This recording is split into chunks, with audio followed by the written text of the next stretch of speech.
नमस्कार, बहुत स्वागत है आपका इस बुलेटिन में। मैं हूं आपके साथ अवंतिका श्रीवास्तव। शुरुआत खंडवा अग्निकांड के जिक्र के साथ, जहां लापरवाह अफसरों पर गाज गिरने की पूरी तैयारी। संभाग आयुक्त मान सिंह ने कलेक्टर को जांच के आदेश भी दे दिए। घासपुरा क्षेत्र जहां के मकान में आग लग गई थी, अवैध रूप से गैस सिलेंडर रखे हुए थे। आग लगी तो यहां एक के बाद एक 30 से ज्यादा धमाके हुए। आसपास के अन्य मकान भी चपेट में आए। पूरे क्षेत्र की बिजली सप्लाई बंद कर दी गई। आसपास के लोगों को सुरक्षित स्थान पर पहुंचाया गया। खंडवा सहित आसपास के निकायों की फायर फाइटर और ग्रामीण क्षेत्रों के टैंकर्स को बुलवाया गया, पानी डाला गया, काबू पाया गया। अवैध गोडाउन पर हथौड़ा भी चलाया। हादसे में 7 लोग झुलसे हैं, 2 को इंदौर रेफर करना पड़ा। कहना यह भी है कि राजेश पवार, जिनके घर का ये पूरा हादसा, इसमें व्यक्ति डिलीवरी बॉय है और लगभग सभी कंपनियों की गैस की टंकियां सप्लाई करता है। अभी यह स्पष्ट नहीं हो पाया कि किसी कंपनी से अधिकृत ये था या नहीं। ये हॉकर अपने ही घर से गैस की टंकियों को रिफिलिंग भी करता है। कई बार इसे समझाया भी गया, लेकिन इसके बावजूद इसने अपना अवैध कारोबार बंद नहीं किया। और सबसे बड़ा और सबसे कड़ा सवाल उन प्रशासनिक अधिकारियों पर, जिन्हें हो सकता है इस बारे में सूचना, उसके बावजूद कोई कार्रवाई नहीं की गई। तो खंडवा में अवैध गैस गोदाम और आग, इसके चलते ब्लास्ट की स्थिति और घायल और उनके परिजन सदमे में अभी भी हैं। बताया जा रहा है कि जिस घर में अवैध गोदाम था, उसी घर में आटा चक्की भी थी। कुछ लोग घटना के वक्त अनाज पिसवाने के लिए पहुंचे थे, उनके लिए भी एक बड़ा खतरा पैदा हो गया था। बड़ी बात यह है कि कई ऐसे लोग जो कि बहुत गंभीर तरीके से झुलसे हैं, कुछ को इंदौर रेफर किया गया है, कुछ अभी भी अस्पताल में इलाजरत हैं। तो हादसे पर न्यूज 18 के भी कुछ सवाल जो हम आपको दिखा रहे हैं। अवैध गैस गोदाम की इजाजत आखिर किसने दी? कैसे कोई मनमानी कर सकता है इतनी बड़ी लापरवाही को लेकर? क्या प्रशासन को गोदाम की खबर नहीं थी? ऐसा बिल्कुल नहीं हो सकता, क्योंकि प्रशासन के नाक के नीचे जब ये खेल चलता है तब अक्सर ये बताया जाता है कि अधिकारी भी लापरवाही करते हैं। डिलीवरी बॉय के पास कैसे इतने सिलेंडर आते हैं? अवैध गैस सिलेंडर को कैसे सप्लाई किया जा रहा था?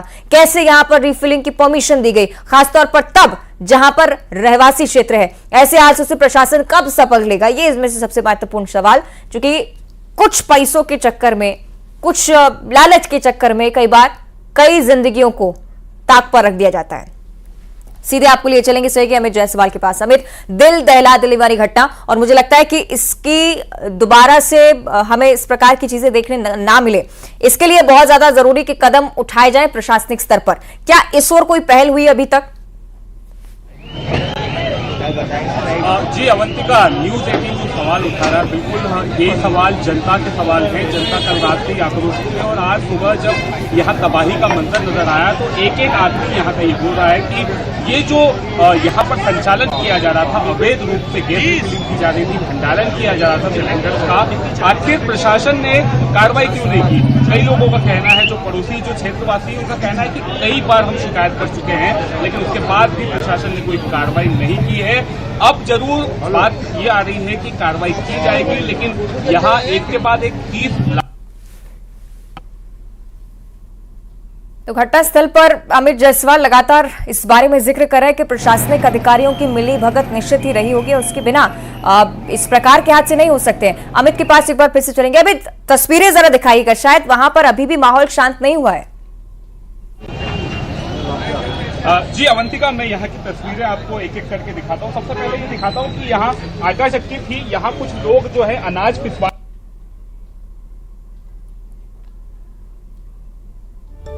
चलिए दोबारा प्रयास करेंगे कि अमित को जोड़ें और उसके बाद देखें कि वहां पर मौजूदा हालात क्या हैं। वो पूरी तरह से अमित चुके हैं। इसके अलावा अवंतिका, तबाही का मंजर है, लोग यहाँ जुटे हुए हैं और जो सिलेंडर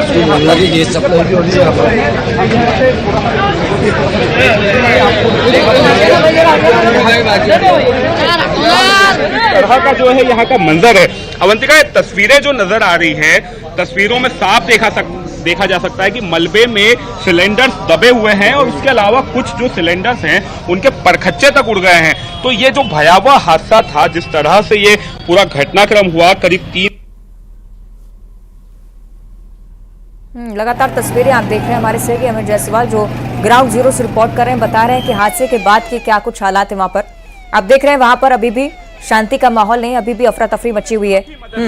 क्षेत्रवासी अगर यहाँ पर मदद नहीं करते तो हादसे पर काबू पाना काफी मुश्किल हो जाता है। तो अवंतिका, ये हादसा जो है कई सवाल खड़े कर रहा है और इसके अलावा ये सवालों के जवाब कब मिलेंगे, प्रशासनिक स्तर पर कब कड़ी कार्रवाई होगी, ये बड़ी जो है विषय है। हमें प्रशासन के खिलाफ बहुत गुस्सा दिख रहा है परिजनों में भी, और मुझे लगता है कि आसपास जितने भी लोग रह रहे थे उनकी जान पर भी तो रिस्क था। उनसे जरा बातचीत करिए, कितने लंबे अरसे से ये सब चल रहा था, किसने इजाजत थी, किसकी मिलीभगत थी, इस बारे में कोई जानकारी इनके पास?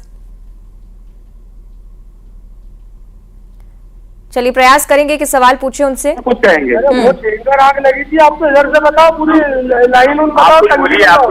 आप क्या कहेंगे? चलिए कोशिश कर रहे हैं दोबारा से उनसे बातचीत हो पाए, क्योंकि विजुअल्स बहुत अच्छे से दिखाने का प्रयास अमित कर रहे थे। आप देख रहे हैं घटनास्थल किस प्रकार से जर्जर हालत में है, पूरा परखच्चा आसपास के क्षेत्रों का उड़ चुका है। मकान यहाँ पर पहले कभी हुआ करता था, इसका अंदाजा लगाना भी मुश्किल। बस यही कहेंगे कि वैसे हादसा दोबारा ना हो, प्रशासन इस चीज को समझे।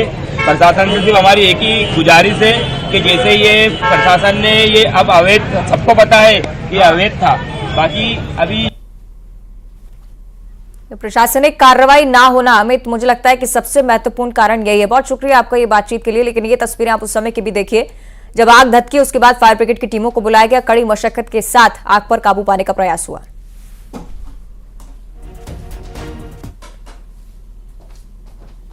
और दूसरी तरफ गुना हादसे को लेकर एक और नया अपडेट सामने आ रहा है। थोड़ी ही देर में गुना पहुंचने वाले हैं सीएम डॉक्टर मोहन यादव। बस हादसे में अब तक 13 लोगों की जान जा चुकी है, 17 लोग ऐसे जो कि गंभीर हालत में अस्पताल में इलाजरत हैं। सीएम ने हादसे की जांच के आदेश भी दे दिए हैं, मुआवजे का भी ऐलान हुआ है। मृतकों के लिए जो परिजन हैं, जिनके लिए अब बहुत बड़ा संकट जीवन का खड़ा होता है, 4-4 लाख रुपए की सहायता राशि सरकार की तरफ से, घायलों को 50,000 रुपए की मदद मिलेगी। उससे बड़ा अपडेट ये है कि मुख्यमंत्री खुद पहुंच रहे हैं, हो सकता है कि परिजनों से मुलाकात करें। हादसे के दौरान की तस्वीरें भी आप देखिए, 13 लोग, 12 जिनमें से ऐसे जो कि जिंदा जल गए इस हादसे में, और एक व्यक्ति जो कि डंपर का ड्राइवर था। घटनास्थल पर ही जान जा चुकी है।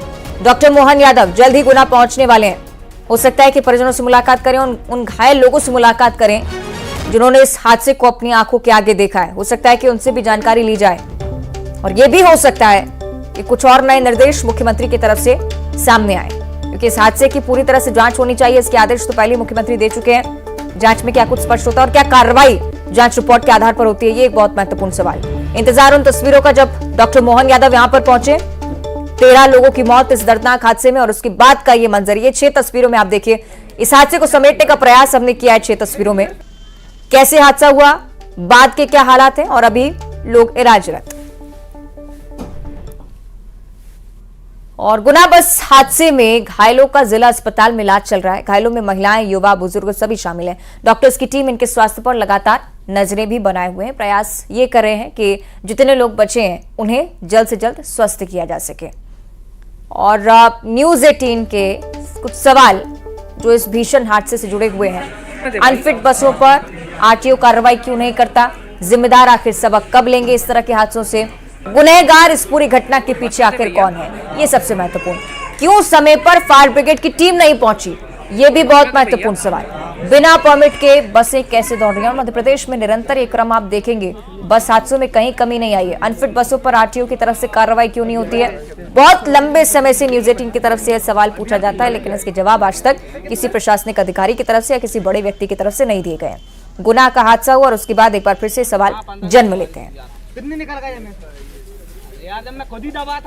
गुना में हुए बस हादसे में जहां 13 लोगों की मौत हो गई, तो वहीं कई घायल भी हैं। गंभीर रूप से घायल इन लोगों का जिला अस्पताल में इलाज चल रहा है, और आप इन तस्वीरों में साफ तौर पर देख सकते हैं कि इनकी जो स्थिति है, जो हालत है, वो अपने आप में कितनी गंभीर है। इसमें महिला, पुरुष सभी लोग जो हैं वो शामिल हैं, और इनका इलाज जो है वो लगातार यहाँ पर किया जा रहा है। इनको मेडिसिन जो है वो देने का काम किया जा रहा है। बुरी तरह से इन लोगों को चोट आई है। हालांकि प्रशासन ने इनकी हर संभव मदद करने की कोशिश की है, लेकिन इतनी चोट खाने के बाद भी ये लोग अपने आप को कहीं ना कहीं खुशकिस्मत मान रहे हैं, क्योंकि जो लोग इस हादसे में बच नहीं सके, ये लोग जैसे तैसे कम से कम अपनी जान बचाने में कामयाब हुए हैं। आप देख सकते हैं कि यहाँ पे जो नर्सिंग स्टाफ है, जो डॉक्टर्स हैं, वो लगातार यहाँ पे सैंपल्स भी ले रहे हैं, इंजेक्शंस भी देने का काम जो है वो किया जा रहा है, ताकि ये इन लोग का जो हेल्थ है, जो स्वास्थ्य है, वो जल्द से जल्द रिकवर हो सके। बहरहाल इस पूरे मामले की जाँच भी होगी, और इसके बाद तस्वीर साफ होगी कि ये पूरा हादसा किस वजह से हुआ। गुना से न्यूज़ 18 के लिए वासु चौधरी। और अब देखिए खबरें सुपरफास्ट अंदाज में। आज पीएम मोदी दिल्ली में करेंगे एक अहम बैठक। राज्यों के मुख्य